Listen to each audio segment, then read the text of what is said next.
Washington Beat segment tonight. 2 emails written by Lois Lerner, then holding an executive position with the IRS, have been released, and they are damning.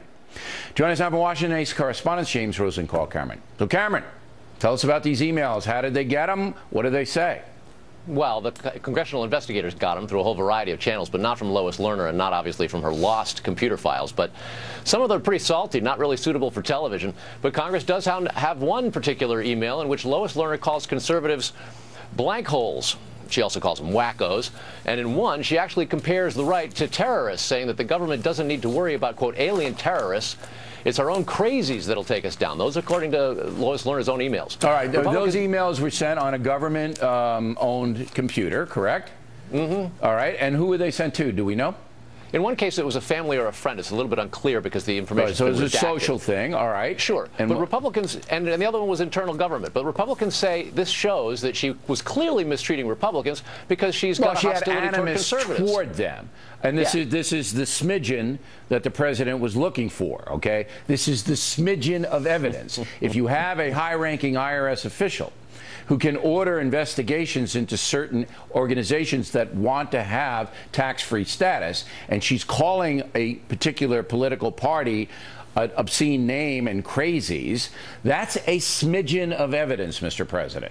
Okay. Well, and this from the same woman who also was delighted and said perfect when she found out that the instant messaging system at the IRS was not something that was archived, and therefore the communications that she was having with some of her staff saying, be careful what you say in emails, wouldn't get found. I believe that there is enough circumstantial evidence to say that Lois Lerner is guilty of what people are saying about her, that she targeted conservative groups. There's enough circumstantial. All right, now Bergdahl. We haven't heard much about him.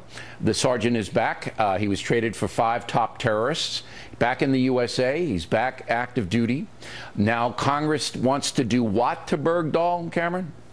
Well, Congress, first of all, wants to sanction the president. And what Mr. Bergdahl is facing is official questioning by the Pentagon for the first time just next week since his disappearance in 2009.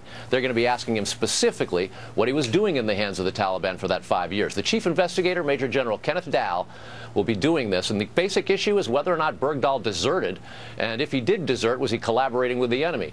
General Dahl's also interviewing a lot of Bergdahl's commanding officers and unit members, and has said the investigation will go probably about 60 days, which means they'll have to wrap it up and bring it to the full House. All right, now why do they want to sanction the president? Why do these congressional people? This happened just yesterday. The House Armed Services Committee actually passed, with 2 Democratic votes, a resolution condemning the president for having agreed to the swap in the first place.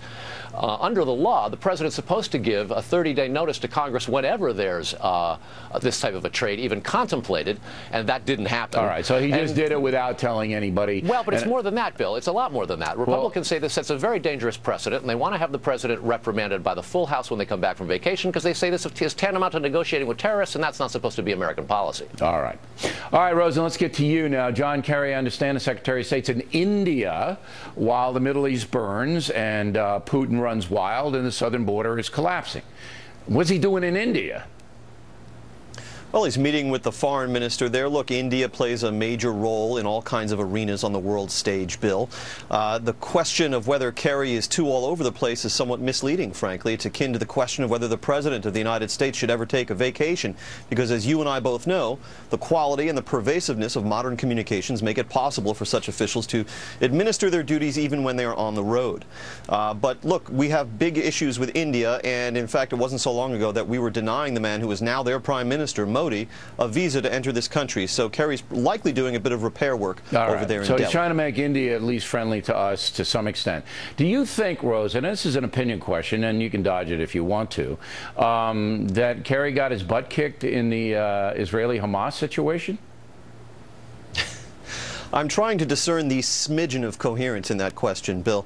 No, if you talk to Israeli officials, they will tell you there really isn't much daylight between the United States and Israel. That the United States recognizes that the Israelis aren't going to end this offensive after a ceasefire, before a ceasefire, during a ceasefire, without dismantling what they say is a true subway-like system of underground. So no matter what Kerry did, he wasn't going to alter the history of this latest confrontation, no matter what he did. The trajectory of it, that's correct. And they say he never really put a concrete proposal. It was just a draft on the table.